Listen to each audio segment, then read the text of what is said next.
110% ready to fall in love. My love story is going to happen. And of course, drama. These other girls are dating my boyfriend. You act like you don't care. You know how I feel. I did not know how hard this would be. The Bachelor, Mondays 8/7 Central on ABC and stream on Hulu. This is Paul Feinbaum.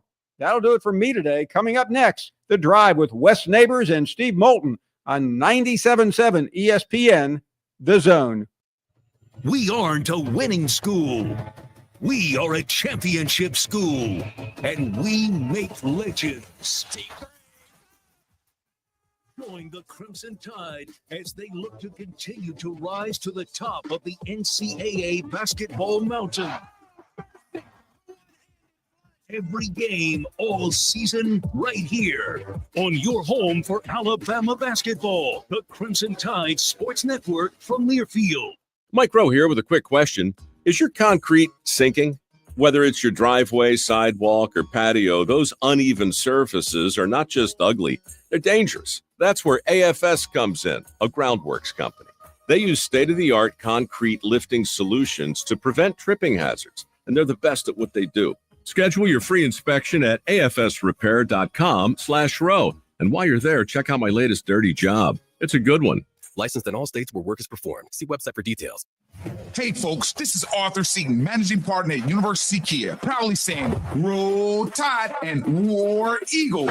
Stop into University Kia today and shop one of the area's largest selection of new Kias, including Fortes, Seltos, Telluride, and Popular Carnival, and fully electric EV6. View all the great specials at universitykia.com and get pre-approved in minutes so you can drive home your new Kia you really want, because we want to see you in a University Kia. Are you tired of power outages disrupting your life? It's time for a Generac standby generator from Current Electrical. Storms may rage outside, but inside your family's powered up. So why choose Current Electrical for your generator needs? 1, we offer a wide range of models to suit every budgeted energy requirement. 2, our project managers handle every step of the process: power, gas, permitting, and inspections. 3, our certified technicians install your generator with precision, ensuring peace of mind. Don't wait for the next blackout. Call 256-880-1880 or visit us online at jetsuperstore.com. Howdy, folks. Bob Baumhauer here. Whether you're planning a tailgate party at the game, cheering for your favorite teams at home, or at your local Baumhauers with your family and friends, we're here to make your football party legendary with our party-ready tray selections. From our always fresh buttermilk fried chicken tenders to the homemade Nana's chicken salad, and of course, our fresh, never frozen, award-winning buffalo-style chicken wings. Baumhauer's Victory Grill. Legendary fun, legendary food. If hunting and outdoor recreation are your passions, it all starts with the right property. That's where I come in. I am Bo Butler with Southland Realty and Auction, a hunting and recreational land specialist and a Jackson County native who sees land through a hunter's eyes. Just as you trust your guide on a big game hunt, you can trust me to find the perfect property for you. Thinking of selling? Let me help you make your land attract buyers. Remember, Bo knows land. Call me at 256-609-0512. The company is Eagle Masonry and Insulation, but did you know they're also Eagle Landscaping and Dirt Work? Eagle can take care of all your landscaping needs, including irrigation, sod work, and planting, both plants and trees. On the dirt work side, Eagle can grade and build your pads, haul dirt in or out, and even do erosion control. Philip Love and his team can do it all for you. The website is the same, insulatewitheagle.com, as is the phone number, 256-755-1556. Give them a call and see what Eagle can do for you. Eagle saves you time. Eagle saves you money.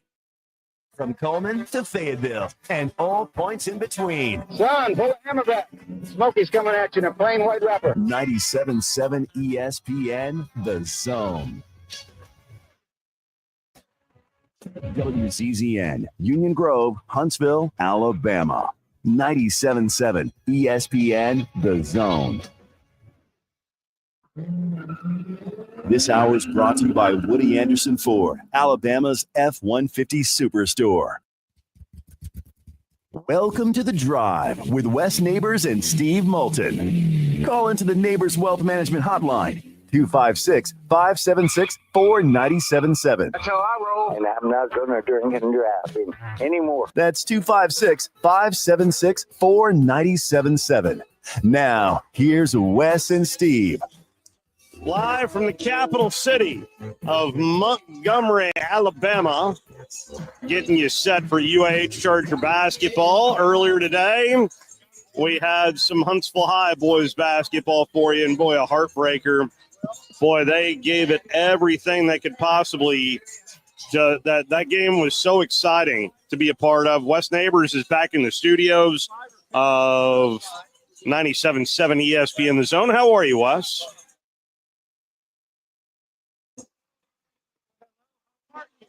It sounds like we are still efforting maybe the board there inside the studio, but I'm sure you're doing well, Wes Neighbors. Be right there. But all good, all good. We'll hear from Wes here momentarily. It'll give me time to get you set up for what is on tap here for today. Alabama with a road L last night on the road as they decided to leave their defense in Tuscaloosa. But Missouri shot it really well. And I thought it was very interesting hearing from the Mizzou coach, basically pleading with the fans not to storm the court for a regular season win. It is an important win for Missouri's resume. There's no doubt about that. I think we've got a new hamster in the wheel. Wes, can you hear me? Can you hear me, Steve? Yep, I got you. I got you. Yeah. Not been a good 24 hours for any alma mater of Wes Neighbors. But it's Jerry Tipton is going to join us in hour number 2 as next up for the Crimson Tide, looking for a bounce back, is at least a home game, but it's a home game against Kentucky. So Jerry Tipton, the retired beat writer there from almost over 40 years of covering UK basketball, is going to join us to get his temperature on first year for Mark Pope and really kind of temperature as well on SEC basketball as a whole, because it is still grading out a minimum of 11 teams making the NCAA tournament. You might as well call it the SEC tournament, but a maximum of 13. And 13 is the magic number. That would be the most teams ever sent by any one conference in any one year. And I think it's got a real good shot of happening here down the stretch. Who owns the record now, Steve? It's the ACC with a total of 12 teams. And I believe that was 91, 92 when that happened. So I'll double check on that year. I know it's the Atlantic Coast Conference. So, and coming up here in just a mere matter of moments will be the head boys basketball coach for Huntsville High, because honestly, that atmosphere down at the Pete, Wes, it was, I don't know if you listened to the game at all that we carried right here. It was. I listened to the end. It was pretty spectacular. It was great. Yeah, you heard me screw up, right? Yeah. I wasn't going to mention that, but no, I did. 61-60. Yeah. 61 is greater than 60. My Georgia math kicks in yet again. But I wrote the wrong thing down in my book. And anyway, my apologies there. I'm still kicking myself over it. Y'all did a good job. Scott was there to catch you. Oh, yeah. And that's really good. I thought y'all did really, really well, actually. And, it sounded like a college atmosphere. Boy, it was very loud. So much so that on our way, we kind of took the back roads around Talladega and kind of meandered our way. It felt very Notasulga-like, the areas that we were going through to get to Montgomery from Jack State. We did not take the highway at all, and went through Sylacauga, areas like that. Beautiful parts of Alabama that I've never seen. So there is pretty parts of Alabama all over this state. So, but I say all that to say, what a year for the Huntsville High boys basketball program. I hate the fact that was a regional championship game, because every part of that felt like a championship game. Every part of that. So Hoover is as good as advertised. And right out of the gate, Dwayne Brown II, the Vols commit, who is around 6'8", 6'9". He did struggle at the free throw line, but the three ball definitely helped Hoover early, as Iverson, Austin, Dudley made 3 threes in the first quarter and just kind of got the ball rolling from there. This was after Huntsville made the very first bucket by Josh Bowman. He got into a little bit of foul trouble as well, but Hoover had an answer for every single Huntsville run, including late. But there was a little mini run right before halftime that I think ultimately was costly. The game was tied at 22 with 4 minutes to go before halftime, and ultimately Hoover goes in with a 7-point lead at halftime at 31-24. So only one bucket in the final 3 minutes and change of the second quarter. And just those dry spells will eat you up. J.D. Gossett played fantastic for Huntsville. Ended up with 21 in the game, Simon Walker had 19 in the game as well. Huntsville did not make a 3 in this game until the third quarter. They were 0 for 6 at halftime, and they were still within 7. It was there was quite a bit of blood in the first quarter as well, Wes. A lot of contact. J.D. Gossett, I think, needed that. They don't do stitches anymore. They use that glue, that patch glue thing.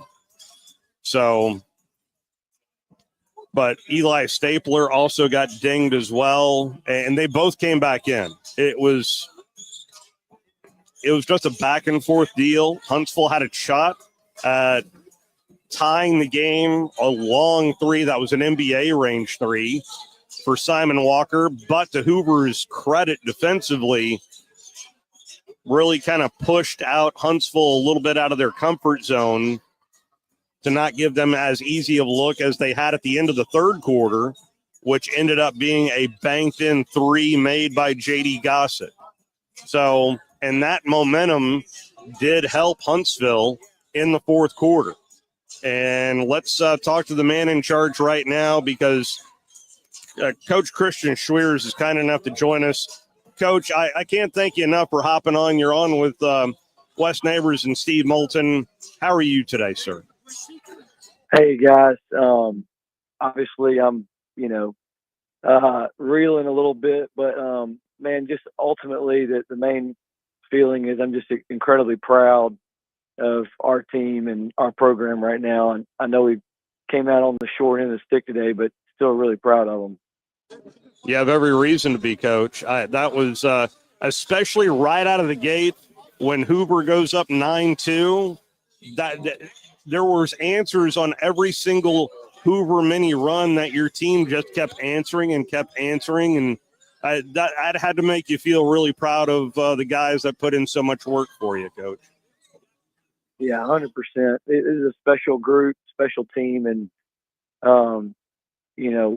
I felt like we had been battle tested over the course of their career and even this season. And I thought we would play up to that level today. Would we be able to get over the hump? I thought it was possible. We needed probably a few things to happen a different way in the fourth quarter and to win those kind of games. But and it didn't happen for us. But to take them down to the wire and still have a shot as buzzer expires to tie it, about all you can really ask. Sounds like a moral victory, but I just am so proud of our fight and our effort and just the toughness they showed today. I mean, we withstood blood and broken noses and guys throwing up in the middle of the game, and guys came off the bench and performed, and they did everything we asked of them. And I hope we made everyone in Huntsville, North Alabama proud this season. I don't. Sorry, Wes. Go ahead. Well, I just want to tell them how proud I'm a Huntsville High graduate, and not only this year, but every year that you've been there, they seem to be getting better and better and better. And it's just fun to watch as a graduate and listen to today. I mean, I thought Steve and Scott did an unbelievable job, and just you could hear the passion in the stands, and it was just fun to listen to. Yeah, It makes me proud. Yeah, I appreciate that. Thank y'all for your support. And man, Steve and Scott do a great job, and we love having them on the call. I got to get them some gear next year so they're a little more official. I'm for it, Coach. Yeah. You mentioned about the fight. I'll just say J.D. Gossett. The floor is yours. Yeah. J.D. Gossett, sir. Man, I hope everybody on the biggest stage got to see what that guy was made of, and same things that we've been seeing from him since he was in our program in 7th grade. He's just a stud, and he steps up in big games, and he can make the play. And I truly think Coach Acuff at Lipscomb's getting a steal. I mean, JD is a special player, special competitor, and it's just fun to watch him kind of go toe-to-toe with the other best player in the state. Dwayne Brown is going to Tennessee and will likely play for money one day. And so it's just really cool to see him step up. I thought Simon was really, really good in this regional. Thought he was really good today. Guy that doesn't get as much recognition as he should. Braden Rivers was an absolute warrior today. He had 9 rebounds, 6 offensive in there with all that size, 4 assists. He banks in that big 3 that gave us momentum in the third quarter. And, he just is a warrior too, and gave us every shot we could possibly ask for. Yeah, what was the halftime message there when it was 31-24 heading into the second half, Coach? Well, it kind of went along to the script. I mean, we knew we were going to have to survive the opening round punch, and it came, and I thought we survived it to only be down 19-14 with both of our point guards out on the sideline with blood, and them having other guys that probably weren't really on the scouting report making threes. Like, we had to live with something. And so we kind of survived that. And then we made a run in the second quarter. Not a great end of the half, but I felt like we stayed the course, and we just talked about the first 4 minutes of the third quarter had to be like the most important 4 minutes of our season. Hoover's known for just knocking teams out in the third quarter, and for us to be able to outscore them and get stops and make a run there in the third. And we just said we wanted to get it inside 4 at the end of the third quarter, and we'll have a shot. And, Braden's 3 got us to 4, and here we go. The stage was set in the fourth quarter for us to make a run at it, and I thought we did. And, you probably needed them to miss a free throw here and there in the fourth, and they didn't. We probably, I'll be honest with you, Steve, I thought Simon Walker's 3 that went halfway down in the rim and out.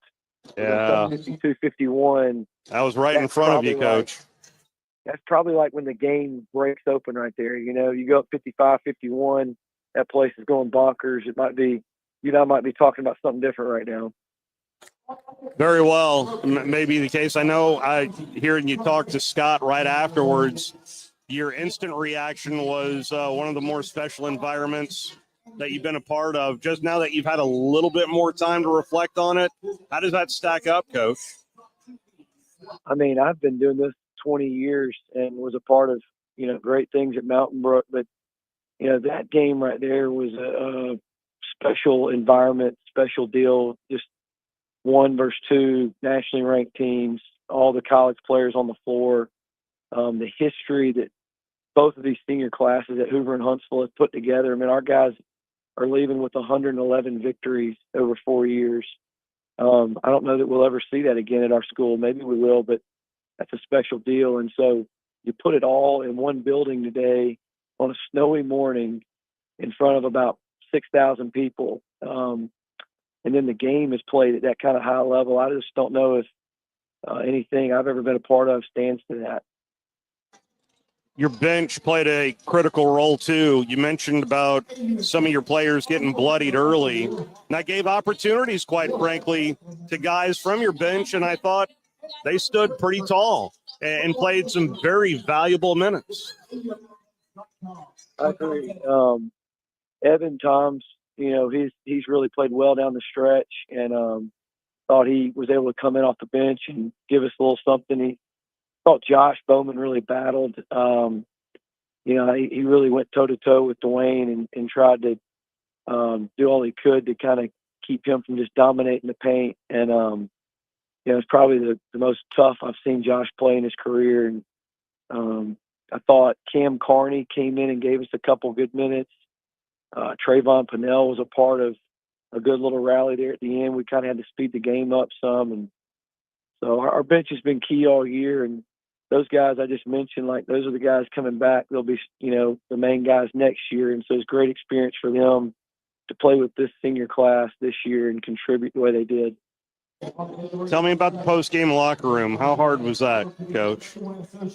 Oh, man, the finality is always the hardest, right? And it stings the most. And so, there's a lot of tears in the locker room, and coaches, players alike. And when you spend as much time as you spend with these guys in a season, it really hurts. But when you've had these guys for so long, you're talking 4 years, some of them 5, it really stings and it really hurts. And, for me, I'm probably a little bit numb. I think Braden Rivers in the same boat, and it'll probably hit me later on. But I'm just really proud right now. I'm just incredibly fulfilled with the way this group went out today and the season that we had. And I just don't know if we'll be able to match it. And I know we're always in a quest for a state championship, but, this is a special deal here. You mentioned Evan Toms. How valuable was today in terms of going really mano a mano with a guy who's going to be playing for the Vols? And I felt like I was watching him grow up right in front of me, Coach. Yeah, it was huge for him. I think he walked away from that game, knowing that he could be potentially the best big in the state next year. And that'll probably be his motivation in the off season. He had a heck of a second half of the year, and I know we'll definitely need him going forward for sure. But even seeing Josh Bowman played so long with 4 fouls, and even when there was a couple of fouls in his neighborhood, you saw how much it meant to him to stay on the floor, not only for himself, but I'm sure for his teammates as well. Yeah. And that's usually always the reason why you can count on seniors late in the year, because there's a different pressure they feel that they don't want to see it end. And that's kind of how our guys played towards the back half of the year, is just, with ultra sense of urgency. And I thought that's how Josh played today.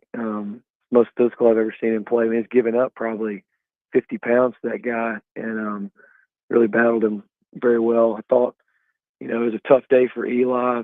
May have a broken nose, may have a concussion, who knows? But for him to kind of recover and come back in and stick a big 3-ball in the second half, that was great. And he didn't have a turnover today.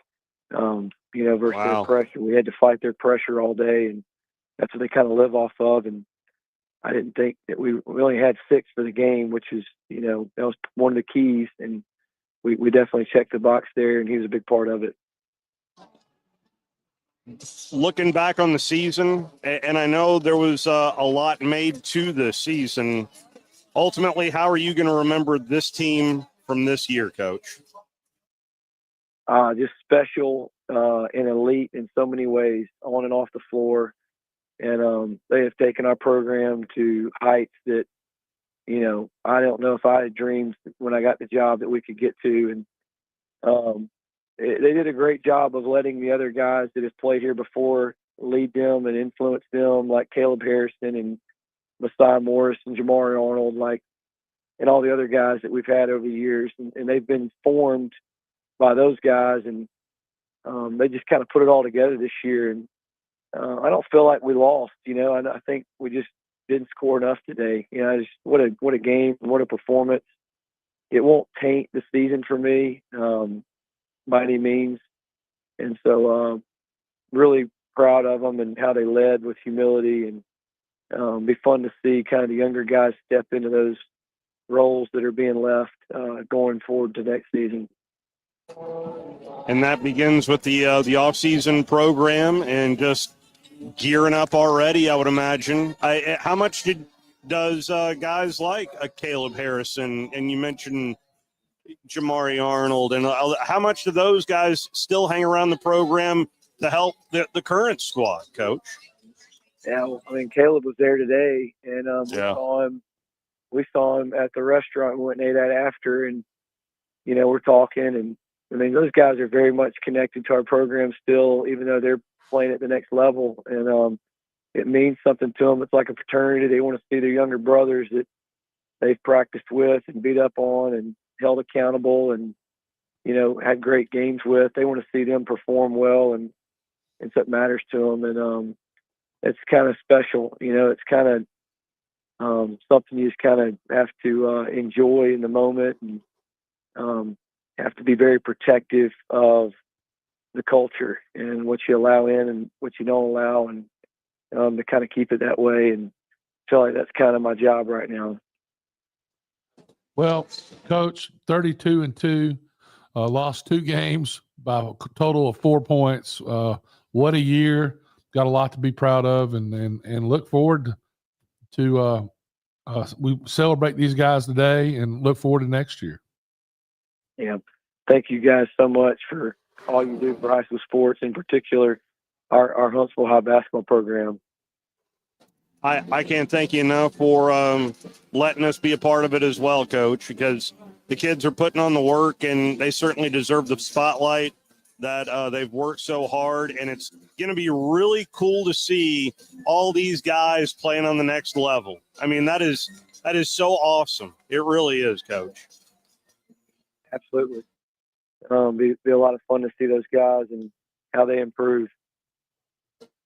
Can't thank you enough for the time, Coach. Best of luck. And that was a really cool atmosphere, and hate that the journey ended today, but really appreciate the journey and for what these kids accomplished. No doubt. No doubt. Go Big Red. Thank you, Coach. That is Coach Christian Schweers. I'll give you a Go Big Red. How about that? I'll give you a Go Big Red. That was following around this program over the last handful of years under Christian Schweers. You can just tell the detail that he works with and what he can get out of the kids as well. He is as good as any coach that that's ever been in Huntsville High in any sport, in my opinion. And you've been around there a little bit longer than I have at Huntsville. He's one of the best coaches I've been around, period. So and I'm talking professional, collegiate, high school, some guys just get it, and you can tell that Coach Schweers just gets it. So it's really fun to be a part of programs that attract the right guys, cultivate it the right way, number 2, and then 3, you see the results. And I mean, how can you argue with 32-2? I mean, I know the ultimate goal is to bring home a blue mat. Everybody always wants a championship, but basketball is a cruel game. It really is. And there's only one winner at the end of it. So, but a lot to be proud of. And I mean, for everybody. And I know there's some animosity from Grissom to Huntsville, but I really hope some Grissom fans were rooting for Huntsville today, just because of what it means for North Alabama basketball to bring home the biggest hardware that there is, and that's a 7A blue mat. If it was easy, everybody'd be doing it. And Hoover is now trying to do it for 3 years in a row. So the Bucks are undefeated as they head off to Birmingham. There is no doubt that they are the odds-on favorite, although Central Phoenix City is that might be a decent game as well. But I'm telling you, Wes, that game was just it was bloody early, but the Huntsville Panthers found a way to grab the lead in the fourth quarter. And like So many tough challenges that they had in the previous games that they had when they were tested. They found ways to win, but ultimately Hoover making some free throws down the stretch did help quite a bit from Jarrett Fairley, who was 4 for 4 at the free throw line down the stretch. So, and the difference in the game was 3 points, but had a chance with the ball as well there on the final possession. Let's try to squeeze in Mark from Spring Hill before we take our first time out. How are you, Mark? Are you there, Mark? Yes. Hey, guys. How's Hello. everybody doing? We're good. How are Yes. you? Good, good. Hey, I was just going to talk quickly about Alabama basketball. Y'all got just a minute? Go for it. This team, the thing I don't like about this team, and I think it's the thing that's going to get them, unlike last year, is they're better offensively this year, and they are significantly worse defensively. They don't play. It's like there's some, I don't know what player it is because I don't really know the players. I mean, Wes, you can name all of them. I can't. But I do know that there's 3 or 4 of them that don't get back and they don't get in position. And so, when you get into the Sweet 16 or in some of those big games, it's going to be the defense, just like football. It'll be the defense that wins championships. And I'm just afraid that this team, when they lose, like at home against Ole Miss, when they lost to Auburn, I don't really consider that a poor defensive game. When they lost to Missouri, it was poor defense. When they give up 150 or 110, it was 110. So, it was 110. So they just don't play well defensively, and that's been pretty consistent. So I wanted y'all's thoughts on that, because if they don't improve there, I don't care how many threes, because sometimes those threes aren't going to fall, and if you didn't play defense, you're out. So if y'all would comment on that, I'll hang up and listen. Thank you, Mark.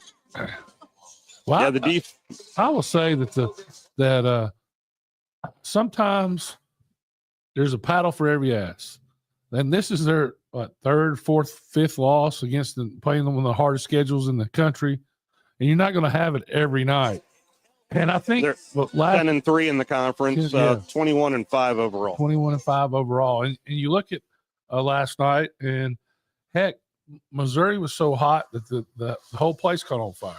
I mean, it's just one of those things where they're, could their defense be better? Yeah, I agree with Mark on that.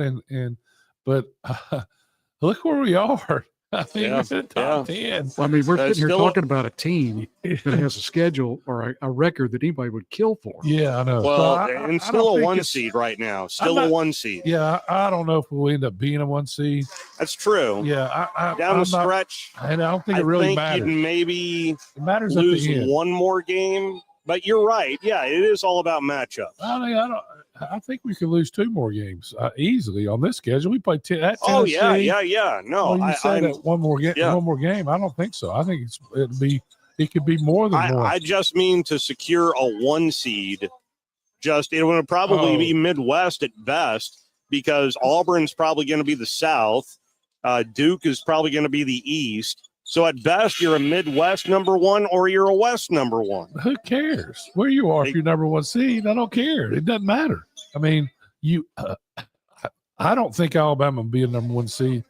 I just think their schedule's too hard at the end. They got to play at Auburn.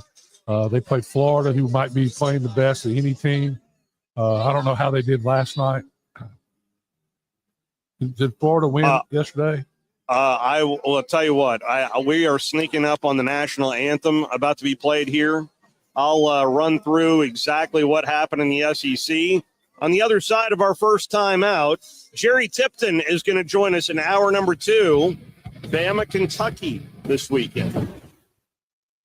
You're listening to The Drive with Wes Neighbors and Steve Moulton on 97.7 ESPN The Zone. Been thinking about what kind of truck you need to pull that big boat or shiny Airstream Classic? I'd like to invite you to feel the torque of an F-150 Power Boost Hybrid. It combines the forces of gas and electric power for over 11,000 pounds of towing muscle. Hey folks, Bobby White back again for Woody Anderson Ford, where you can test drive over 200 new F-150s.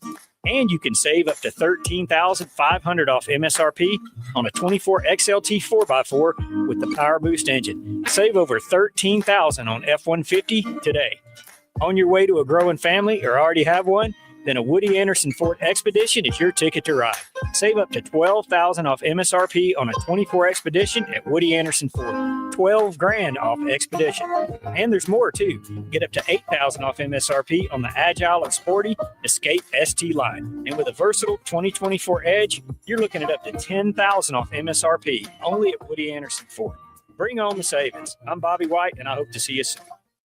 By now, you know about Eagle Masonry and Insulation, and maybe you know that Eagle also does landscaping and dirt work. But how about after paint work? Shower doors, shelving, and mirrors, all taken care of by Eagle, the same Eagle that takes care of all your masonry, insulation, and landscaping needs. Eagle brings the same level of expertise to all these disciplines, and they're ready to provide you with a free quote. The website is the same, insulatewitheagle.com, as is the phone number, 256-755-1556. Give them a call and see what Eagle can do for you. Eagle saves you time. Eagle saves you money.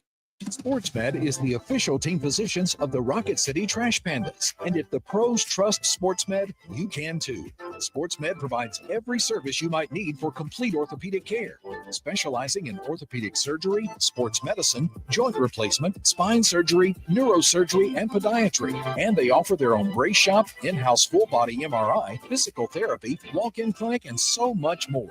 4 locations and on the web at sportsmedalabama.com. Mike Rowe here with a quick question. Have you noticed cracks in your drywall, chimney, or exterior walls? I hope not, because if you have, they could be indications that you've got a much bigger problem with your foundation. That's where AFS comes in, a groundworks company. They can honestly assess your situation and create a plan to stabilize your foundation. Schedule your free inspection at afsrepair.com/row. And while you're there, check out my latest dirty job. It's a good one. Licensed in all states where work is performed. See website for details. Conference USA is bringing its premier basketball event back to the Rocket City. Don't miss the 2025 Conference USA Basketball Championships, March 11th through the 15th at the VBC Probst Arena, featuring 20 men's and women's basketball teams playing 18 games with CUSA titles and NCAA automatic bids on the line. Find out who's going to be putting on their dancing shoes. Tickets as low as $40. Visit Ticketmaster.com today to experience Conference USA hoops in the Rocket City, March 11th through 15th. It's an amazing time in our industry. Things are changing so rapidly. With digital signatures and workflow software, we help our customers work from anywhere. This helps you save time and money and upgrade your technology. Like I said, it's an amazing time to watch our customers grow and succeed.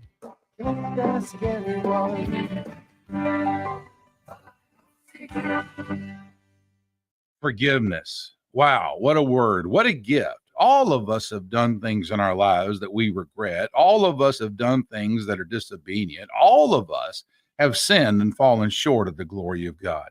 Thank God for his forgiveness. Thank God that he separates our sins as far as the east is from the west and remembers them no more. Hey, I'm John Dees, pastor at Cross Point Church, smack dab across the street from the YMCA in Madison. Check us out at cpcfamily.org. This segment of The Drive is brought to you by Woody Anderson Ford, located online at woodyAndersonFord.com with 2 locations, Hughes Road in Madison and Jordan Lane in Huntsville.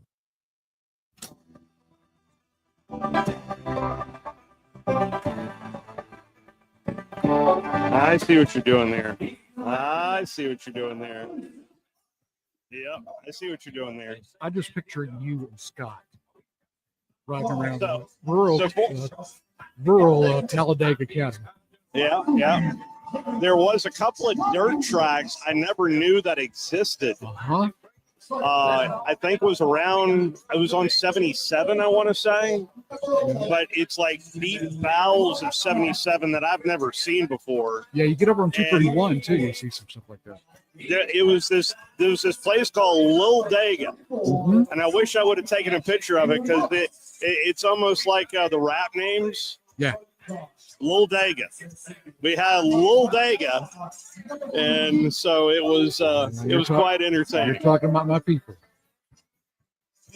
Lil Dega. Yeah, Proud to be from L.A., Lower Alabama. Well, but you know what? I did think about you as soon as there was a couple of Jack State people. Yep. I bumped into. So when I went down on Radio Row, it was fairly filled up. Right.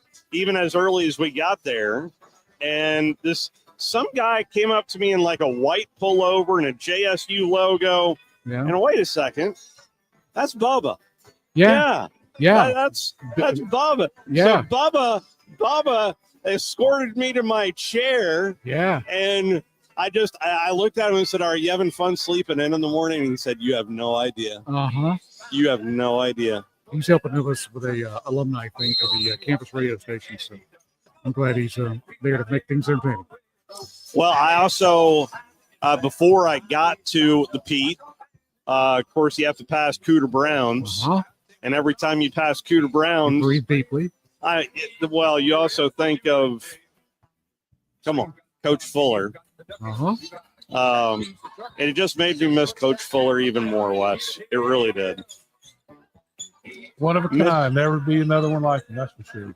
There is no doubt about that. In case you might hear some basketball in the background, the women's game has just started between UAH and AUM. I'll keep you update on that front as that game just started. In fact, the Chargers are in their first possession. I'm going to hold off, try not to do some play-by-play, even though I'm right here watching this game. You mentioned about the SEC yesterday. Auburn with a big home win over the Arkansas Razorbacks.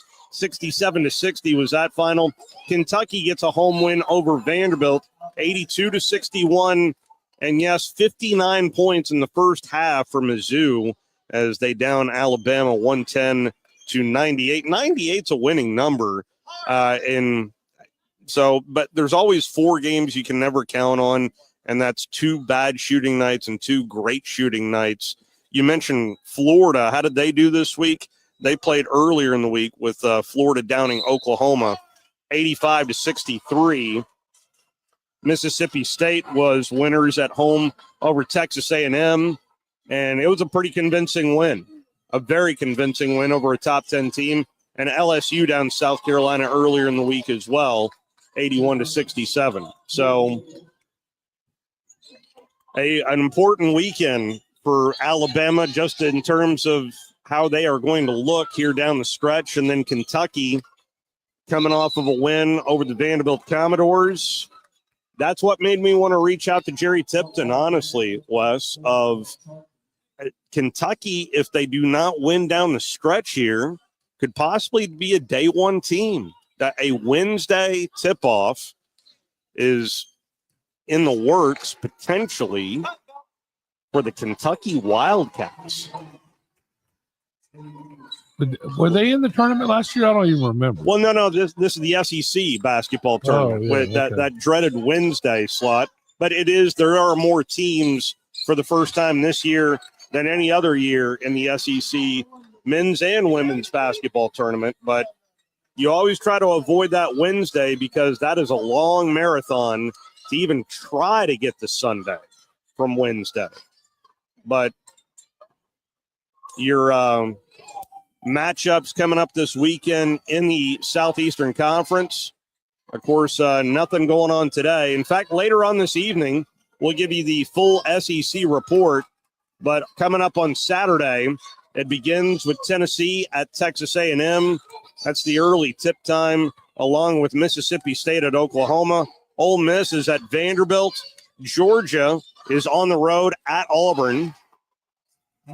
Number 2, Florida is at LSU, and the only ranked versus ranked matchup is Kentucky and Alabama, as that is set to tip at 5 o'clock on Saturday.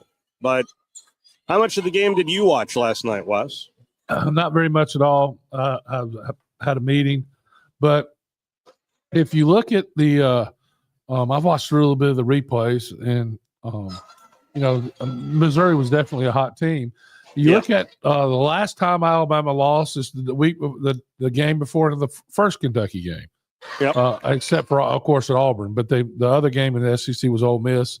And so hopefully they'll be able to bounce back. There's just seems that was a big win at Rupp. It was, and then they went on a kind of a little run. You can tell that there's something missing about Alabama's team. I'm not sure what it really is. They have a lot of players, and sometimes when they get certain mixes out there, they look like they struggle to score. And there's only one basketball. Yeah, and it looks like to me at times they dribble too much. The latest Ken Palm rankings came out. When did this come out? This was earlier today. Duke is your overall number one, followed by Auburn, Houston, Florida, Tennessee, then Alabama. Checks in at number 6. I mean, the Crimson Tide, they've got everything right in front of them. They have obviously, they could lose out and still be in the NCAA tournament securely. They were slated as one of the 1 seeds by the selection committee from over the weekend. We heard from Clark Kellogg last week as well. It's a really good basketball team that the Crimson Tide do have. And I think Mark Sears, you know what? As much as that little middle ground happened for Mark Sears, we saw what? We saw Grant Nelson step up in a big way in that tournament run. LeBaron Philon hit a little bit of a wall, but did bounce back. But I think other players like Diabate, some other guys like a Youngblood are going to need to step up and increase their role a little bit more if we are talking about a run to the Final Four for this Alabama team. But it does start on defense. And I think that was more of Missouri, just a hot shooting night, than it was Alabama's defense, in my opinion. Well, again, I hadn't watched the whole game, but that was what I was told, is that Missouri couldn't miss. Yeah. And the building they were so hot, the building caught on fire. Literally, yeah. Well, they needed heaters up there because it was single digits. I couldn't believe how much it was snowing today. Just on the way to Jacksonville State. Well, that's what happens when it's under 32 degrees. It's supposed to rain. Appreciate that. I was not made aware that snow was going to happen, but it snowed for almost the entire trip down to Jacksonville State. I kept waiting for it to stop, and it just, was there a significant accumulation in Huntsville, Wes? Yeah, and there was a little bit, not on the roads though. The roads are clean now. Good. Good. Everything's fine. Well, that's good. If you'd like to participate, you can certainly give us a call at 256-576-4977, the telephone number. Of course, earlier today was on the call for the Elite Eight matchup as Hoover downs Huntsville 63-60 is that final score. I did get one joker that tweeted at me that said, a Grissom fan rooting for Huntsville? That ain't happening. But, I mean, ultimately, though, I realize there is a rivalry between Huntsville and Grissom. I get that. I understand it. But wouldn't you want North Alabama schools, the Huntsville City schools, the Lees, the Jemisons of the world to represent our area quite well? When Lee won back-to-back, that was so cool for the area. I don't think anybody from Huntsville Grissom had a problem with Lee winning, but you wouldn't want Grissom to win in anything. So you're telling me if Grissom makes a run to the Final Four tomorrow or next year, you'll be like, you know what? I'll be pulling for whoever they're playing.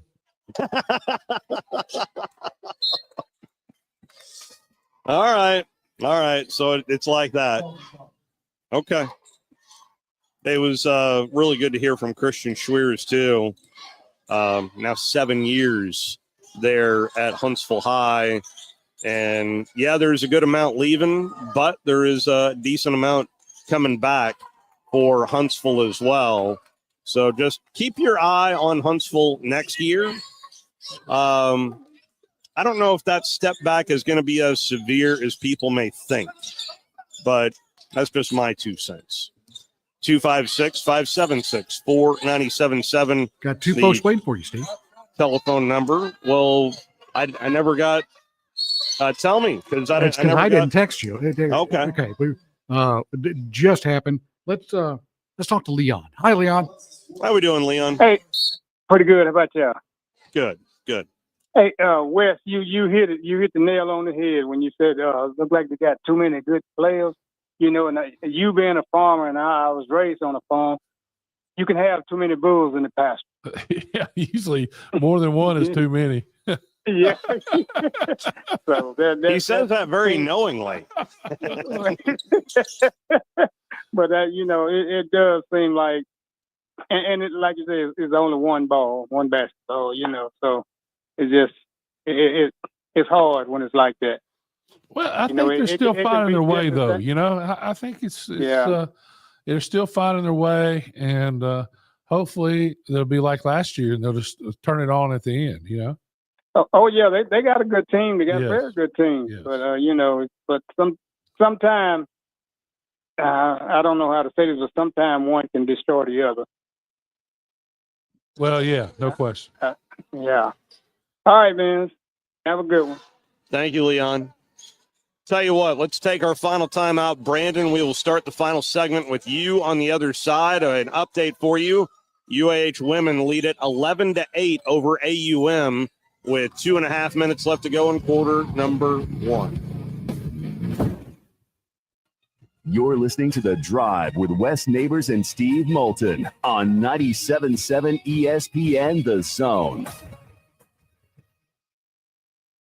Tom Luganville here for my friends at Woody Anderson Ford. Bobby White and his team take great pride in their service department, and you can see it the moment you walk into those beautiful new service lanes. And just like a championship team, they all work together to make sure your experience is second to none, whether you drive a Ford or not. Also, check out the gold certified pre-owned inventory at Woody Anderson Ford for great deals every day. Stop by and see them at Jordan and Sparkman or at Woody Anderson of Madison on Hughes Road, or visit WoodyAndersonFord.com. I'm here with Stan McDonald of Jacob Title. Stan, I've heard that every real estate closing at Jacob Title is a very big deal. Why is that? Wes, I'm reminded of a very impactful statement that I heard from Coach Gene Stallings years ago when he talked about big games and little games. He said he didn't like that comparison. He says, because try losing one of those little games, and if you ever do, it ends up being the biggest game all year long. Well, it's the same thing with real estate closings. Every game, every closing is a very big deal at Jacob Title.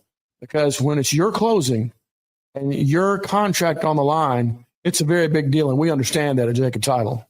So it sounds like whether your client is a first-time residential buyer or a multi-million-dollar investor, they can expect your A game. That's exactly right. As a matter of fact, when you bring your real estate closing to us at Jacob Title, we understand it's all about trust and confidence. And when Stan McDonald tells you that a chicken dips snuff, you can look under his wing for the box. And like Beeves likes to say, there's no doubt about it. Mark and Henry McDaniel, attorneys at law, are proud alumni of Madison Academy, and Madison Academy is proud of them. They have served our community through their practice, through volunteerism and service on national, state, and local boards. They explain the complexity of critical court rulings on local media. Their successful practice has been built on integrity. Both are veterans of MA Athletics and proud sponsors of Mustang football. McDaniel and McDaniel, attorneys at law. No representation is made that the quality of the legal services to be performed is greater than the quality of legal services performed by the lawyer. Eagle Masonry and Installation. It's right there in the name. Eagle is your one-stop shop for block, stone, or brickwork, monument signs, and outdoor kitchens and fireplaces. Eagle also offers the finest craftsmanship and insulation, including fiberglass or spray foam insulation, and of course, insulation removal. Philip Love and his team have years of experience, bringing the region the best in masonry and insulation services. For more information and a quote, visit insulatewitheagle.com or call 256-755-1556. Eagle saves you time. Eagle saves you money. Sometimes the coolest little gems are found a little off the beaten path, and that's exactly where you will find Hickory Store Barbecue. They are on Blake Bottom Road, just east of Jeff Road, and it's definitely worth the trip. The smokers are going on site daily, and they have the best smoked wings around. You'll love the fireplace and the covered patio, and best of all, Hickory Store Barbecue is locally owned and operated by the McAlpins. They even have rotating craft beer taps and live music weekly. Hickory Store Barbecue. Go see what you're missing. Blake Bottom Road in Monrovia. You'll thank me later. From the Fox 54 Weather Center, I'm Chief Meteorologist Jordan Dressman. A partly sunny to mostly cloudy sky this afternoon. Going to be cold across the Tennessee Valley. Temperatures only climbing into the mid and upper 20s. We're dropping into the mid-teens as we head into the overnight early Friday morning. A partly sunny sky Friday afternoon. We're going to see a little bit of improvement across the Tennessee Valley, but it is still going to be cold. Temperatures climbing into the mid and upper 30s, dropping into the low and mid-20s as we head into Saturday morning. A partly sunny sky Saturday afternoon. Still going to be below average across the Tennessee Valley, but continued improvement. I'm Chief Meteorologist Jordan Dressman on your home for ESPN Radio, 97.7 ESPN The Zone. You block until the whistle blows. From SEC Media Days to the National Championship game. This was a great team win. We are 97.7 ESPN The Zone.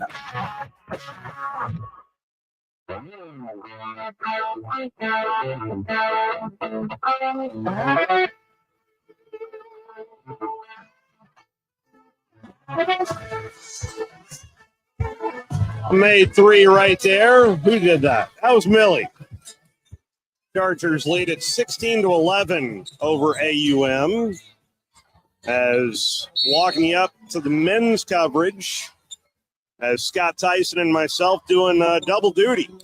But I will tell you, West Neighbors, that we were gifted some pastries, courtesy of our next phone caller, and enjoyed an apple fritter, courtesy of Brandon, who was if there. You got one. That means Scott. They're giving to you, not to Scott. No, Scott. Well, trust me. That bear claw was like the size of your hand, not my hand. So it was easily shareable. So Brandon, thank you for the pastry. Well, I knew y'all wasn't going to get to go to the Big Chief, so I decided that a 8-pound box of pastries was probably not a bad idea. 8 pounds is about right. And honestly, we're probably going to need to go by Lee's Magic Tunnel because there was a little bit of debris there on the floor panel. Where y'all wrestling over it? Well, I wouldn't want to get between y'all and a pastry.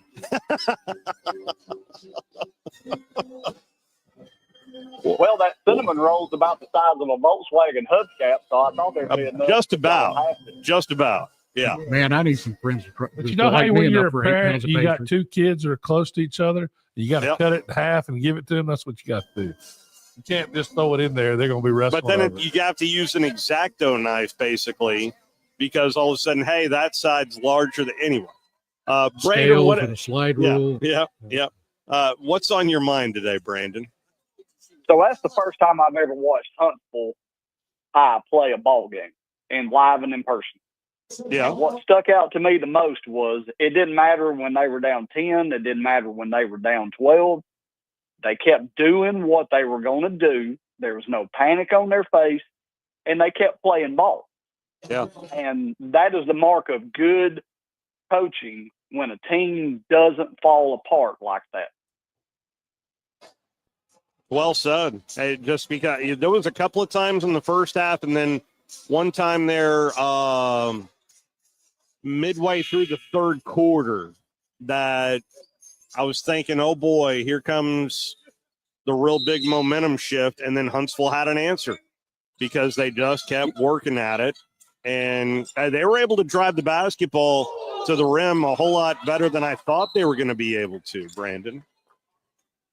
Yeah, to me, the difference in the game was Huntsville finished it. Hoover finished at the rim a little better and shot the three a little better. Yeah. That to me was the difference in the ball game. But at no point was Huntsville going to surrender. Certainly not. No double-digit lead. They were in this thing, and they were going to fight to the very end. And when you see that, you know that you've got talent, but you also have got a coach that has instilled a mentality into people that believe in the system, Let's do what we do. And it felt more like a state championship game than it did an Elite Eight game to me. And Yeah, in the me end, too. I feel like that may bear out to be true. The only thing that would give me pause on that, I've been a part of a couple of teams that it was called a championship game in an Elite Eight, and they ultimately did not win, and was told by a coach afterwards of what happened was simply that the matchup kind of zapped them out of gas. But I also say that Hoover's now got a week to prepare.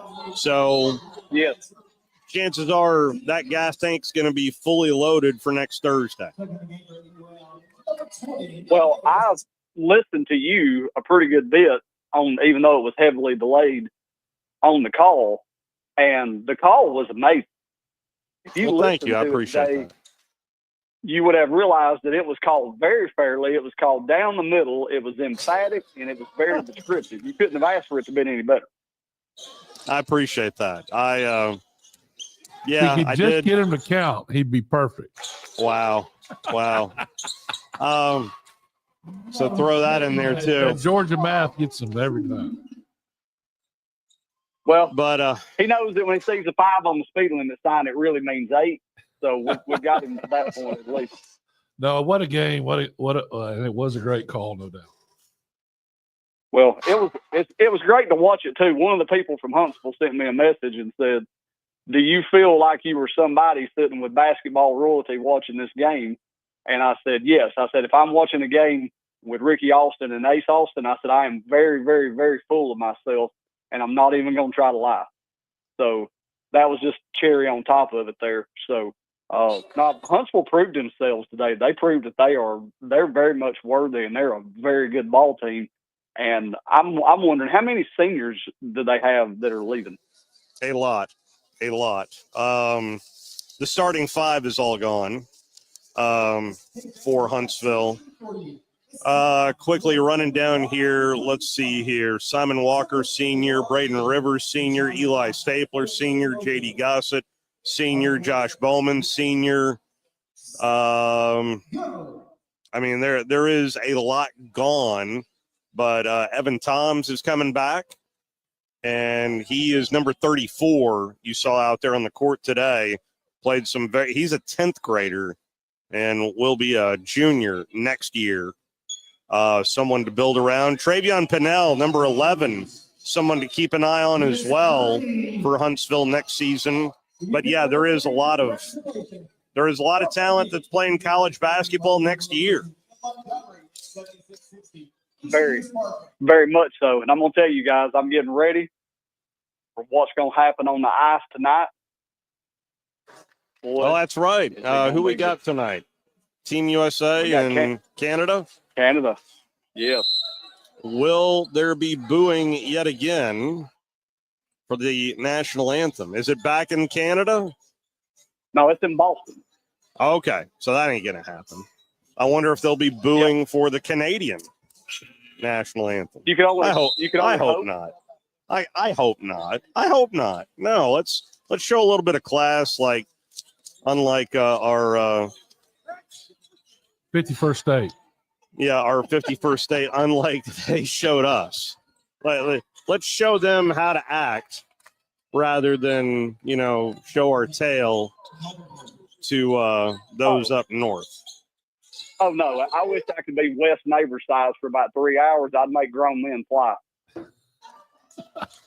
Not on skates, you wouldn't. No, in the stands. Oh, in the stand. Oh, yeah, that's true. Yeah. Yeah, I think one main record too.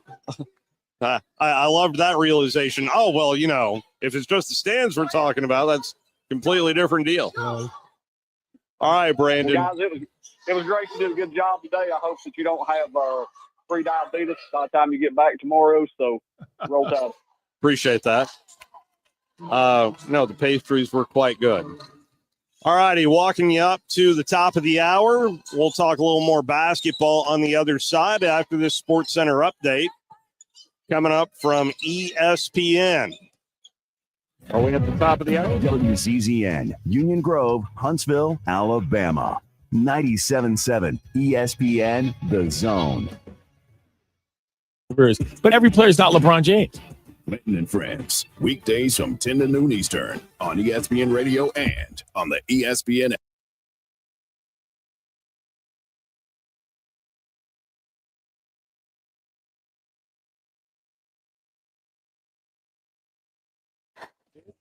Sports Center. I'm Nick DeLuca. The NFL Combine around the corner. The Cowboys might have to be looking at offensive linemen. Future Hall of Fame guard Zach Martin set to retire. Was a 9-time Pro Bowl selection in 11 seasons. His 7 first-team All-Pro picks are also tied with Hall of Famers Randall McDaniel and John Hanna, the most among guards all time. Finishes his career with 7 holding penalties, the same number of All-Pro seasons he put together. In the NBA, Spurs star Victor Wembanyama expected to miss the rest of the season with a blood clot in his shoulder. The team said they discovered the condition after Wemby returned from the All-Star game. ESPN's Shams Charania with the latest. The Spurs right now believe that this is an isolated condition, that there's one form of a blood clot in that right shoulder of his that will sideline him for the remainder of the season. The hope, obviously, is that there's no spread, that there's nothing more here. Shams on SportsCenter, reigning Rookie of the Year, was an All-Star for the first time this season, averaging 24, 11, and 4, along with the league best 4 blocks per game. He won't meet the 65-game requirement for Defensive Player of the Year, was the minus 2,000 favorite on ESPN Bet. Elsewhere, Bucks forward Bobby Portis suspended 25 games for violating the NBA's anti-drug policy, will not appeal the suspension. Portis has averaged 14 points and 8 rebounds per game in 46 this season, 6th in scoring and 2nd in boards off the bench among NBA players. Hey, it's your resident Super Bowl champ, Chris Candy, coming up Friday. The Bears and the Pats both have new head coaches, but which one is poised to have success in their first year? It's Unsportsmanlike, weekdays at 6, right here on ESPN Radio, ESPN2, and ESPNU. 97.7 ESPN The Zone. Welcome to The Drive with Wes Neighbors and Steve Moulton. Call into the Neighbors Wealth Management Hotline, 256-576-4977. That's how I roll. And I'm not going to drink and drive anymore. That's 256-576-4977. Now, here's Wes and Steve. Scoreboard update here from the capital city. Walking you up to UAH Charger men's basketball. The women are playing right now as the Charger women are up 30-18 over AUM. 5.5 minutes left to go before halftime here in some Gulf South Conference action. Of course, the Chargers currently on a 24-game winning streak. That is a school record and ranked 3rd in the country, and probably still not going to host a regional because Nova Southeastern won last night in a big game, and it does look as if the Chargers, I mentioned, 3rd in the country, Nova Southeastern 2nd in the nation. So the South region should just be a whole lot of fun, maybe just as much fun as covering the Southeastern Conference or just, being a retired sports writer who always enjoys some college basketball. Wes Neighbors is back in the studios of 97.7 ESPN The Zone, and Gary Tipton is kind enough to join us. Gary, how are you, sir? I'm doing well. Well, as a basketball junkie, how much fun is this to follow just as a retired basketball fan, if you will? Well, yeah, I'm retired as far as working, but I'm not retired in terms of enjoying good basketball. And it seems like every night of SEC games, there's at least 2 or 3 that I want to see. And sometimes there's a direct conflict, so I have to, just kind of go back and forth. But, yeah, I think it's fantastic how much fun it is. Is there a team that you've I would assume Kentucky, but is there a team that you're gravitating more to, just fun in terms of enjoyment to watch? Well, one team that jumps out at me is Auburn. Going into the season, we all knew that the SEC was really going to be good. And I was thinking, I bet the whoever wins the regular season championship is going to have 3 or 4 league losses. And I'm having to kind of rethink that with the Auburn 12-1. But yeah, I think they're fun to watch. But to be honest, what I like are just competitive games with a lot of drama, and tie score, 2 minutes to go. And I think the SEC is giving a casual fan like me a lot of that. Wes likes to attribute this to the SEC network. I look at it as well as the SEC bringing on Mike Tranghese maybe about a decade ago. Where would you attribute this turnaround in college basketball, Jerry? Well, I think with the SEC, I think it was a concerted effort. I mean, it wasn't. I think they made a real priority out of elevating the basketball product, I guess is a word to use, with the SEC. And I remember, this is way before me, that some football, of course, was the sport in the SEC, and some head basketball coach at a school got a promotion when he was named an assistant football coach. And I think we're well past that now. And I saw a thing on the SEC network where it was a kind of a profile of C.M. Newton. And I didn't realize this, or I'd forgotten it, that he was the coach at Transylvania, a small school here in Lexington. And he went to Alabama, and he had to take a pay cut from Transy to Alabama. And I think those days are, long gone now. Well, I mean, maybe give it a few more years, depending on where NIL ends up, and then all of a sudden we may reel back to those days, Jerry. Well, one thought I have, and I don't know if you agree with me, is that in the late 80s and maybe early 90s, I thought the SEC basketball product was pretty good. Oh, it was great. I thought every team had really capable players.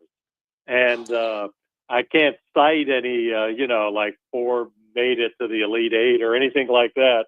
Yeah. But I thought, all teams, not all, I shouldn't say, but most teams had some top grade A players.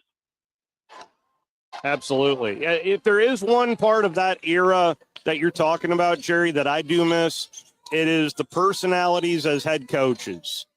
Boy, the SEC had so many fantastic personalities as head coaches, and I'm thinking about, well, heck, even Wimp Sanderson at Alabama, Sonny Smith at Auburn, Hugh Durham at Georgia. He was good for a zinger here and there. That's what I miss, honestly. Not to say that today's game isn't fun to watch, just those personalities in the press conferences. Yeah, I thought about Dale Brown at LSU. Yes. And Joby Hall was entertaining, and, you're right. I mean, it was fun. And I think at that point where the SEC basketball was kind of in a back seat, obviously, to football, I thought you needed that kind of outgoing personality to spark interest or greater interest. And I thought Bruce Pearl was one of those kind of people, a good coach, but also somebody that kind of had a people person about him and could draw attention to Tennessee basketball back in the day, and now Auburn. From a Kentucky perspective, though, I mean, as uncertain as it was after Cal, give me your perspective on how that ended between Cal and Kentucky. What was your take on that, sir? Well, my take was that I think fans get tired of a coach after a certain amount of time.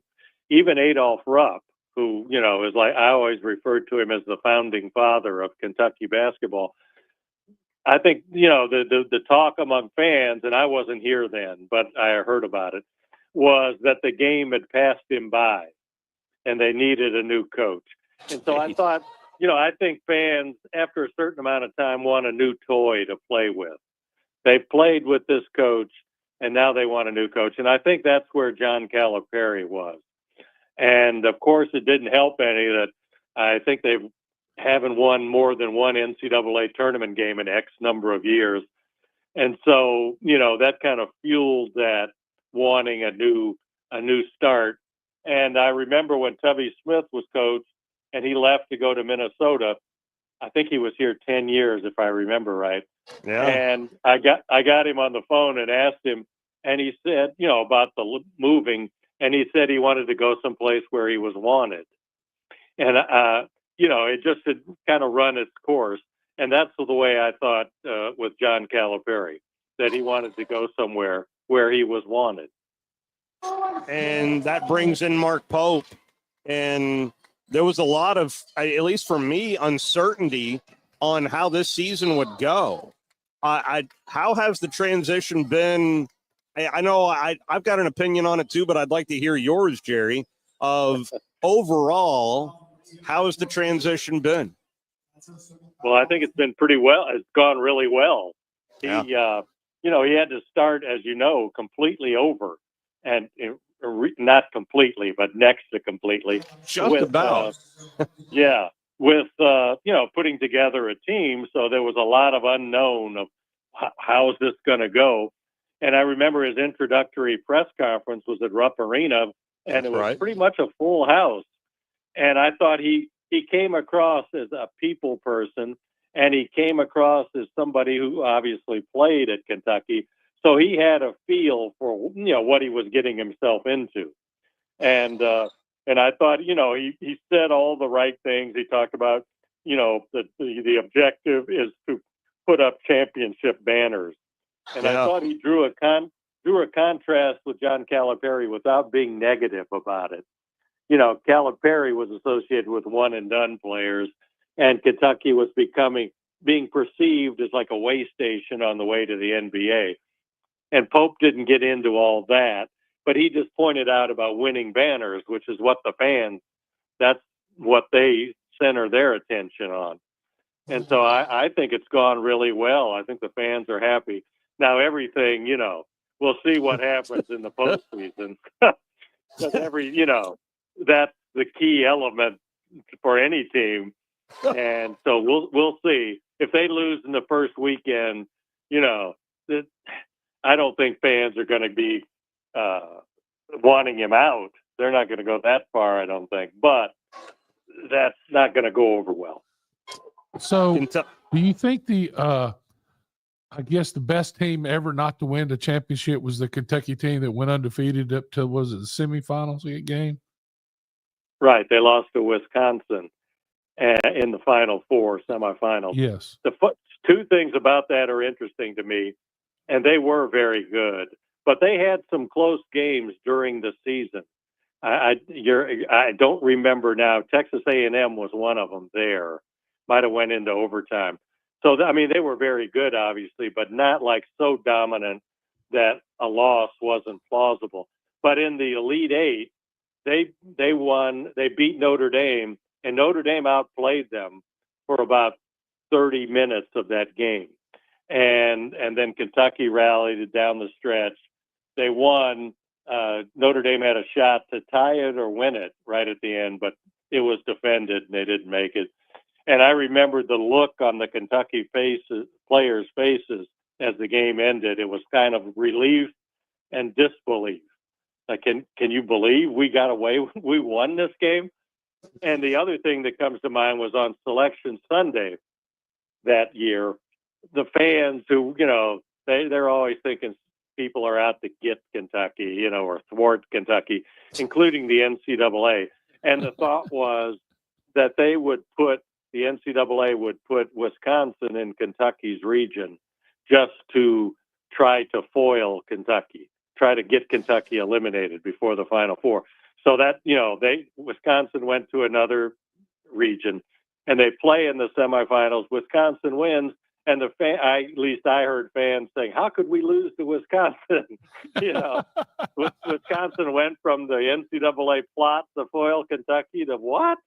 Kentucky lost to Wisconsin? But that's fans, I think. 18-8 in year one, 7-6 in league play. And I know 7-6, that there was probably some fans that grumble just over that, but this is not an average SEC year. So it's nice to hear that at least there is some at least positive momentum moving forward for Mark Pope, Jerry.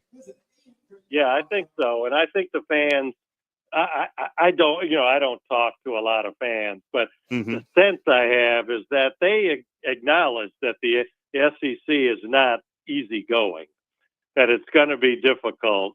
And I always wanted to tell fans that, when two good teams play, one good team is going to lose. That's just how it is. And I think that's happening with the SEC again and again and again this season. A good team loses. How do you think Kentucky matches up with Alabama? It was certainly it was a big win for Bama at Rupp earlier in the year. But how do you think the teams have evolved since then? Well, I think, as you probably know, Kentucky's a little shorthanded. They've got some injury issues. Jackson Robinson, their best three-point shooter, has been out. And another real key guy is Lamont Butler, the point guard. That's right. And he's kind of defensive-minded. And I'm thinking, boy, with Mark Sears, the Alabama guard, Kentucky's had trouble keeping opposing guards from driving all the way to the basket and scoring. And I think of Sears as that kind of guard. And if Butler's out, that makes a difference. With Kentucky's defense, I don't have it in front of me, but Ken Palm does not rank Kentucky's defense real high. The offense is very good. And I'm a firm believer that every game is its own adventure. And, whatever happens, it might not happen again. And that first game was a high-scoring game. I think Alabama had 103-97, something like that. Victory. And I'm expecting a high-scoring game, and maybe it'll come down to who's got a hot hand from three. To answer your question, Ken Palm has Kentucky's defense as ranked 68th in the country. So, well, that's better. Just to your point. That shows some improvement. They were, the last time I looked, they were like in the 80s. And I think they're getting better. I think they're getting more, it's becoming more of a priority to try to improve defensively. But obviously Alabama is going to be a real test of that. Alabama's defense currently ranks 46th in the country. The number one rated defense is an SEC school, and it is not the Auburn Tigers. It is the Tennessee Volunteers, ranked number one. Okay. I'm sorry, I should have played the guessing game with you. Well, Kentucky beat Tennessee both times. Wow. And, that's what I mean by, I think they could beat, they've beaten good teams, and then they've had some head-scratching losses. And, they lost to Georgia by 13, and people around here were not happy. They lost to Arkansas in a home game with John Calipari coming back by 10. So, it's hard to just kind of just write it down. Kentucky's going to do this or that. And I like that as a casual, just as a fan of basketball. I like the unknown, and I like to kind of let's see what happens, and it's hopefully entertaining. Right out of the gate, you mentioned the Auburn Tigers. If there's one area that just bothers me as a basketball fan, it is the behavior of Chad Baker-Mazara. And I hate to I guess we're in the realm where we, I guess, are okay to call out players because they're getting paid now. But it just, I feel like some of his antics don't help the team. Maybe I'm just nitpicking, but do you notice that as much as I do, Jerry? Well, I noticed that, this may be a product of my age, but I don't like antics, as you say, and to me, I see that as provocations of the other team. I don't want to incite the other team to, I'll show you. I would rather have my team just quietly go about business and not motivate the other team. But more and more, I mean, as you know, you watch any game and there's taunting and, and all sorts of gyrations and all that stuff. And I don't, like I say, this is probably a product of age. Maybe if I was young, I would like it and find it entertaining. Are you saying you don't twerk like you used to? I don't what? Twerk like you used to. Well, when I played on my tiny little level, I never wanted to, agitate the opponent. I just agree. wanted to quietly go about my business and try hard.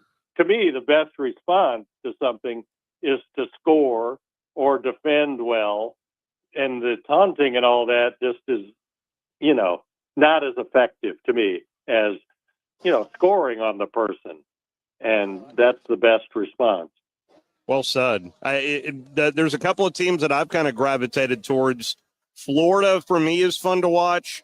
And Texas A&M, I know they kind of laid an egg at Mississippi State earlier in the week. But Texas A&M has just that they keep finding ways to win, Jerry. And that's right. I think they led like 8 seconds at Ole Miss, but it was the last 8 seconds of the game.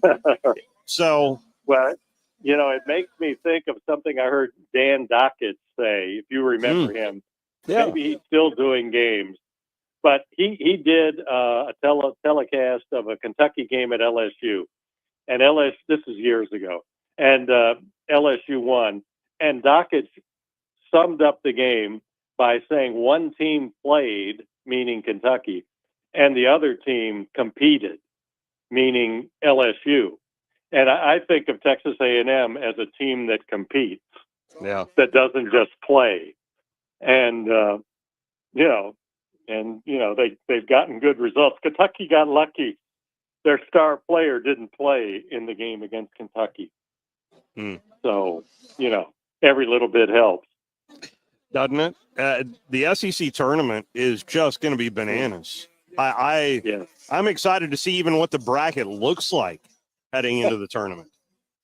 Yeah, I think that thing better be a sellout, or I'm going to be really puzzled because it's just like there's going to be so many games that really grab you emotionally. I think not just necessarily whatever team you're rooting for, but just to see good competitive basketball. I think it's a must. Now I'm going to be watching on TV, but I don't know what to think about I guess the top 4 get double buys. That's right. And the next 4 get single buys. I would rather have 16 teams and everybody plays the first round and all that, but maybe that's not realistic. There's nothing wrong with that. Although, I mean, who's to say that we're done with expansion? I mean, who knows what's going on the college realm anymore, right? Well, it's changed. The newspaper business has changed dramatically.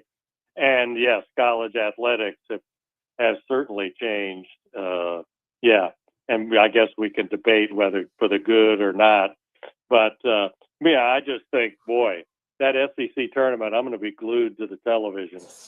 There's and no doubt. wanting to watch, pretty much every game just to see how it plays out. And we could very well see then another SEC tournament. I'm really hopeful. Wes mentioned this earlier in the week about the Big Ten hit a wall last year and did not perform all that well in the NCAA tournament last year.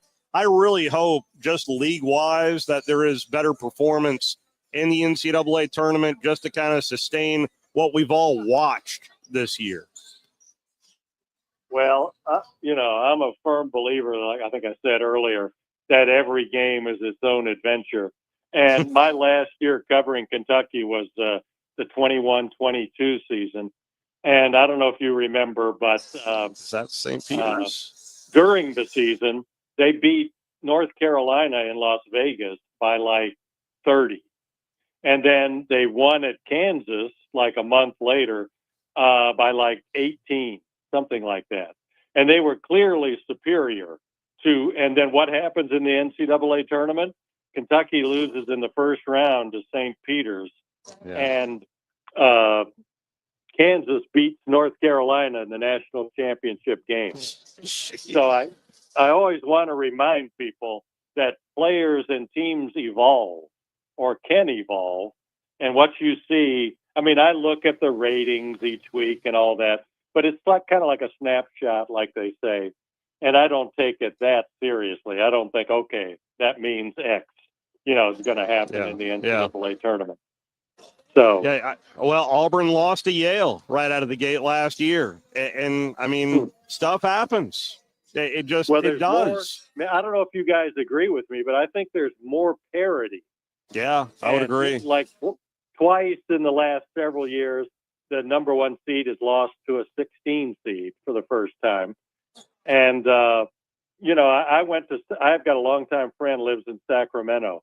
In 2023, Sacramento was a first weekend site. So he invited me out. So I went out, and one of the games we saw, a 15 seed, which I think was Princeton, beat a 2 seed, which I think was Arizona in the first round. And we thought, we saw something historic. And then the next day, number 1 lost to a 16 and knocked us out. So, one other thing about the SEC and multiple Final Four teams, it makes me think 1985, the NCAA tournament, the Final Four was in Lexington. That's right. And three Big East teams were in the Final Four. That was what? Was Memphis in there? Memphis State in there? Memphis State was the 4th team.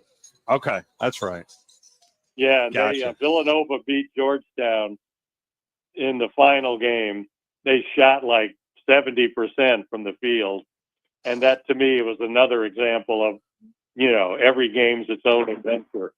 It was a great game to watch. Boy, you want to talk about a tournament to cover just from a head coach personality standpoint. Big John there. You had Raleigh. Yeah. I mean, goodness gracious. Sign me up for that. Yeah, it was, it was great. Absolutely. And Villanova, they were just sort of like a Cinderella team. I may be wrong, but I think they were an 8 seed.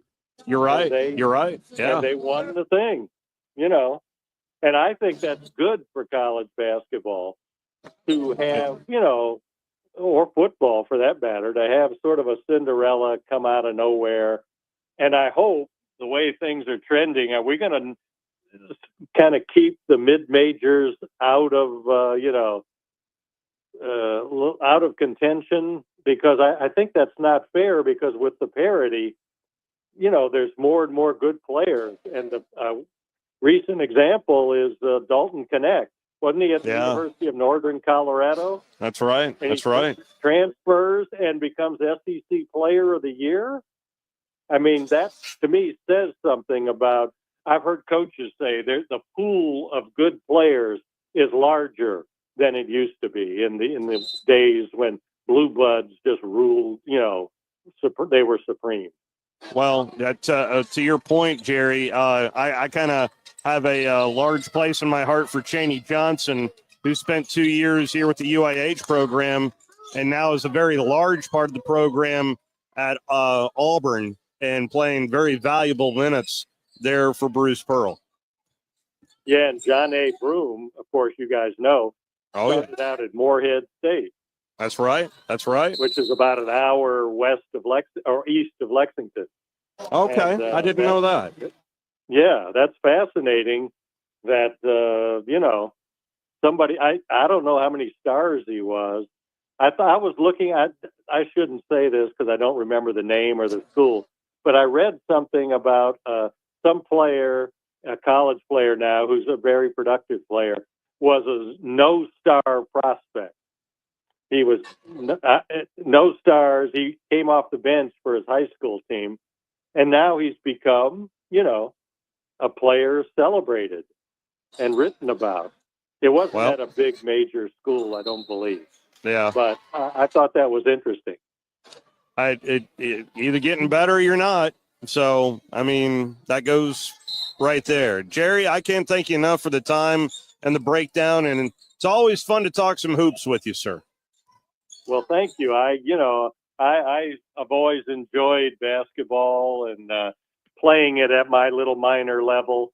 And so, yeah, anytime you want me to come on. I mean, I assume you guys are going to the SEC tournament, but I think it's going to be fantastic. I am following the UAH program pretty closely and traveling with them, and chances are that's the first weekend of the NCAA tournament for the Chargers. But, yes, Jordy Arman, one of our morning show guys, will probably be up in Nashville covering every second of it. Oh, I envy him. As do I. I really do. Thank you so much, Jerry. Thank you, guys. Bye-bye. That's Jerry Tipton breaking down all things basketball right there. Always great to get his opinions. I had covered Kentucky since 81. So he mentioned that 85 national championship game when Villanova just played the perfect game against Georgetown. And there's just no other way around it. They played the perfect game against Georgetown, and it took that to beat Georgetown with that group led by some guy named Patrick Ewing.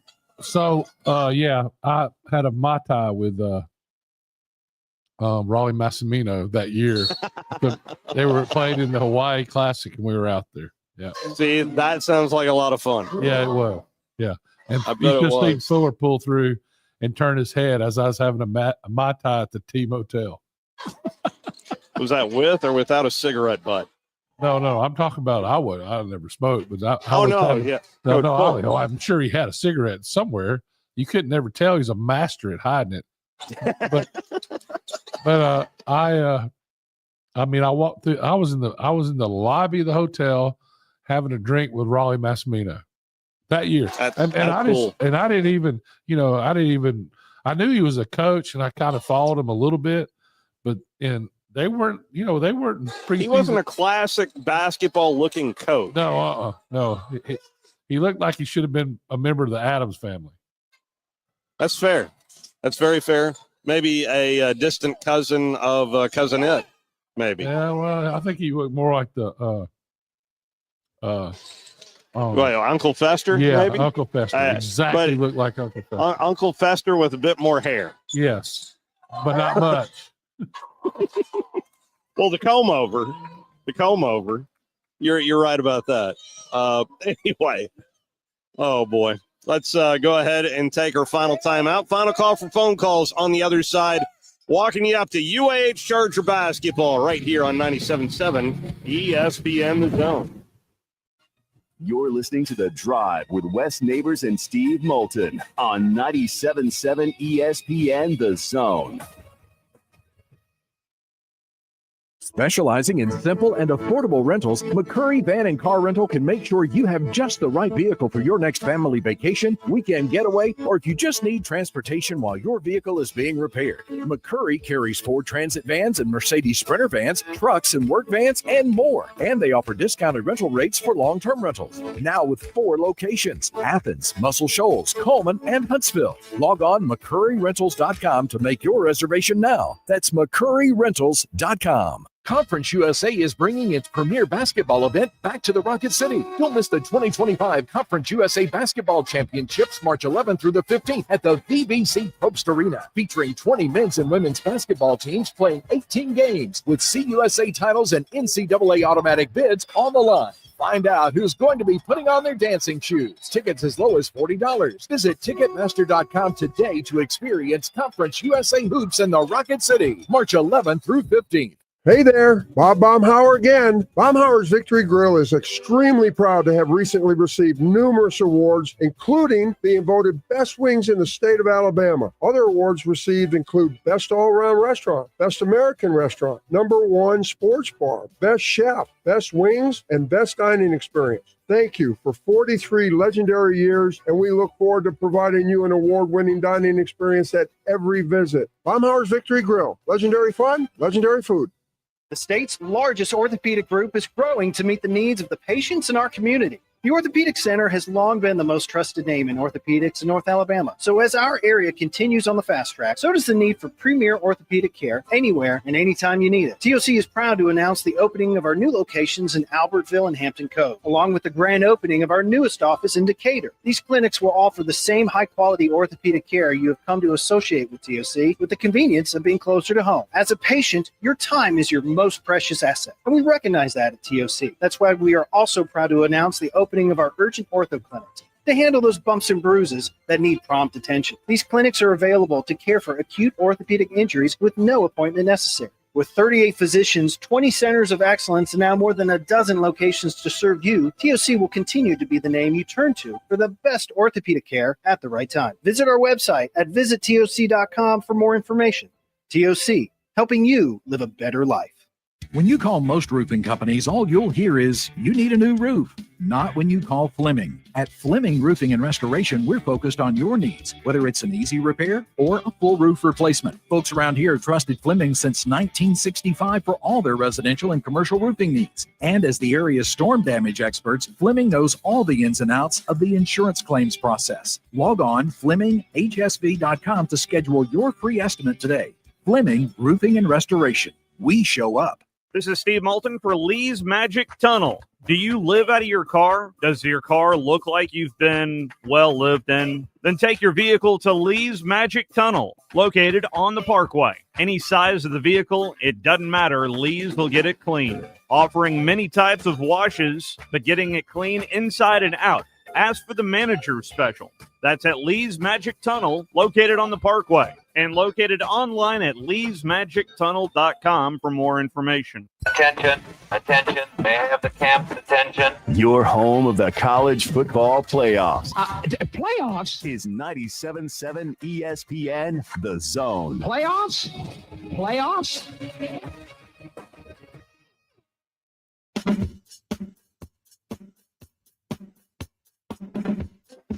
Scoreboard update here for you. Halfway through quarter number 3, the UAH women are up 47-32.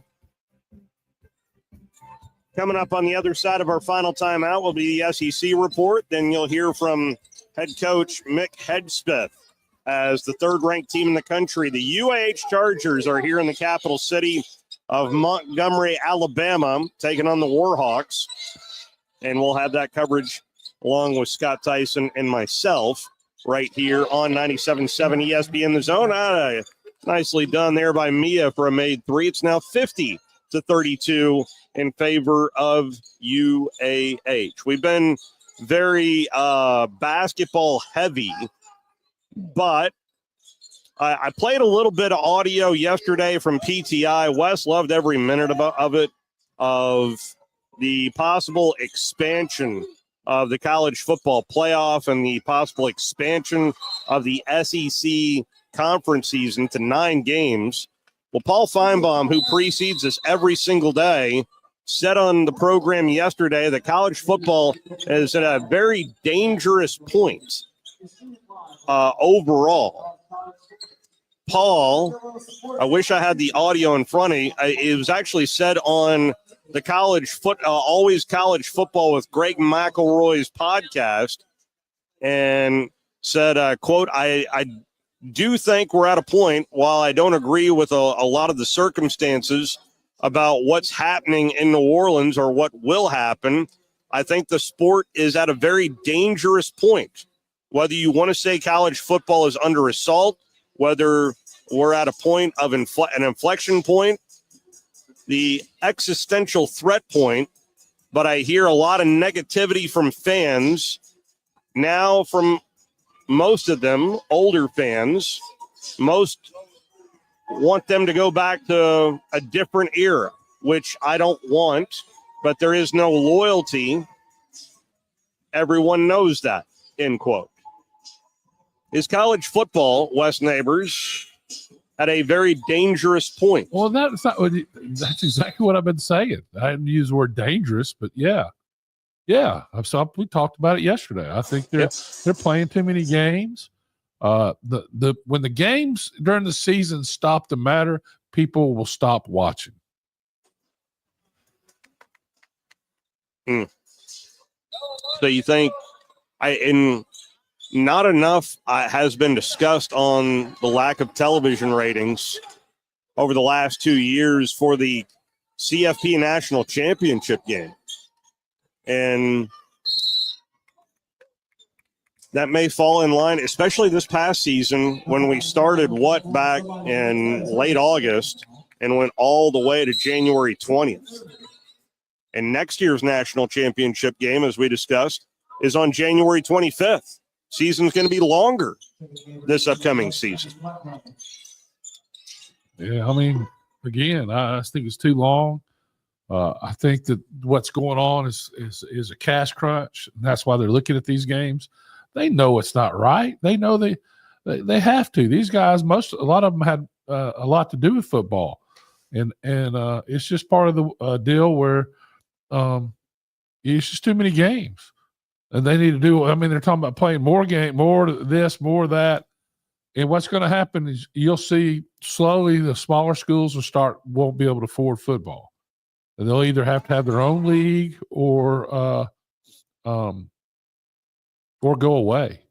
But it's going to be hard for them to go away if they don't play the game. Like you're talking about Alabama, that Southeastern Conference, going to 9 games. Well, that's one game that they can't play Louisiana Lafayette or other schools that they need the money, that these schools need the money to have football. Opportunities in football are about to go away. Walk-ons are about to go away. College sports, Olympic sports is about to go away. Yeah. This is slowly becoming we're watching a slow train wreck is what we're watching. Well, something else that is growing, University of Texas announced today that it is eliminating their spring game. And it is opting in for an NFL-style OTA rather than a spring game. Well, I mean, that's going to hurt football. They're not practicing enough now. I think that's just going to hurt football. I mean, there's no doubt about it. Steve Sarkisian cites tampering being an issue, and and Lamborghinis. Did he mention Lamborghinis? No, he did not. Well, he did not. Yeah, but there is the way it's written here from CBS Sports. That's not going to stop it, though. Anybody thinks that's going to work is nuts. Yes, the Texas Longhorns, the way it's written as well, Texas will join a growing list of college football programs doing away with its traditional spring games in favor of a slightly restructured practice. What's the difference? I'm with you. The less you practice football, the less you can get better at football. Well, here's the deal. The reason, if anything, they're doing this is because they're going from 130 people to 105. They won't have 105 because a lot of the freshmen won't be there yet. It's going to be there's a lot of things going to be different, and I don't think many of it's good. All right, Wes. You're done for the day. I'm not. Neither. Scott Tyson, you're not done either. All right, you just gave me a thumbs up. It was one finger. All right. The SEC report comes up next, and then we'll get our coverage in for UH Charger basketball. Taking on AUM. The women are up 57-39 with less than 2 minutes left to go in the third quarter. 97.7 ESPN The Zone.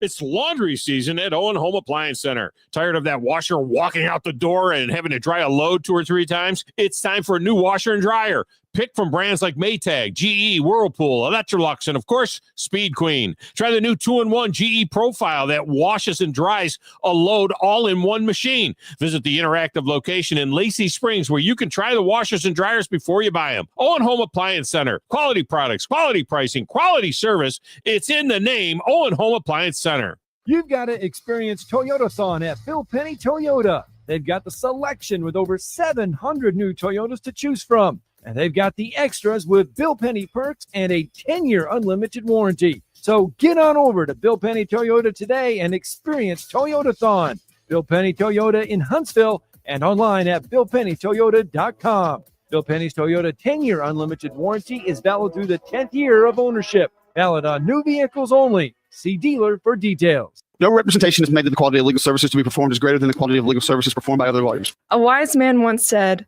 if you take care of old folks and children, everything in the middle will take care of itself. Hi, I'm Danny Aldridge, lawyer in Alabama and Tennessee. In the next 20 years, the number of those folks over 65 years of age will more than double. In our golden years, the most important goal is to be treated with dignity and have control over doing what makes you grateful with those you love. At the Aldridge Law Firm and the Legal Town Center, we're dedicated to help you with these goals, and we'll be there when life throws you those inevitable curveballs. Let us assist you with your legal needs, whatever they may be or become. You may reach us by phone at 256-534-3188 or online with Dan at danaldridgelaw.com. Just remember, we're here to help. Whether it's personal injury, wrongful death, fraud and cheat, or estate planning made complete, we're here to help. By now, you know about Eagle Masonry and Insulation, and maybe you know that Eagle also does landscaping and dirt work. But how about after paint work? Shower doors, shelving, and mirrors, all taken care of by Eagle, the same Eagle that takes care of all your masonry, insulation, and landscaping needs. Eagle brings the same level of expertise to all these disciplines, and they're ready to provide you with a free quote. The website is the same, insulatewitheagle.com, as is the phone number, 256-755-1556. Give them a call and see what Eagle can do for you. Eagle saves you time. Eagle saves you money. Hi, this is Wes Neighbors. I'm here with Sam Fleming with Fleming Roofing and Restoration. Sam, tell the folks about Fleming Roofing and Restoration. Hey, Wes. Our company, Fleming Roofing and Restoration, specializes in commercial and residential roofing and repairs. I'm a fifth-generation Huntsvillian, and our family's been doing construction business in Huntsville area since 1965. Sam, what kind of roofs does Fleming